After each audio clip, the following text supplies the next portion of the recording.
Hi, hello, నమస్తే, vanakkam, Aadab. Hi అండి, అందరు ఎలా ఉన్నారు? బాగున్నారా? నేనైతే చాలా చాలా బాగున్నానండి.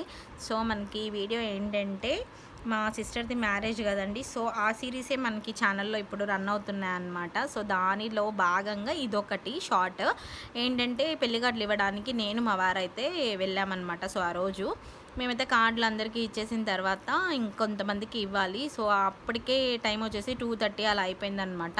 సో లంచ్ అయితే చేసి వెళ్దామని చెప్పేసి ఒక చిన్న రెస్టారెంట్కి అయితే వచ్చాము. మేమైతే ఫ్రై పీస్ బిర్యానీ అయితే ఆర్డర్ చేసామండి. చూసారు కదా, ఆ బౌల్లో మనకి రైస్ అయితే తీసుకొని వచ్చారు. 150 రూపీస్ అయితే పడ్డదండి ఆ బౌల్ మనకి. మేమైతే ఫస్ట్ ఒకటి తెప్పించుకుందాం, ఓకే క్వాంటిటీ సరిపోతే ఒకటి, లేకపోతే ఇంకోటి తెచ్చుకుందాం అన్నట్టు ఒకటి చెప్పామండి. కానీ రైస్ పీసెస్ క్వాంటిటీ చాలా బాగా వచ్చింది. ఇద్దరికైతే మంచిగా సరిపోయింది, కడుపు నిండా తిన్నాము. బాయిల్డ్ ఎగ్ కూడా ఇచ్చారు. టేస్ట్ అయితే సూపర్ అంటే సూపర్గా ఉంది.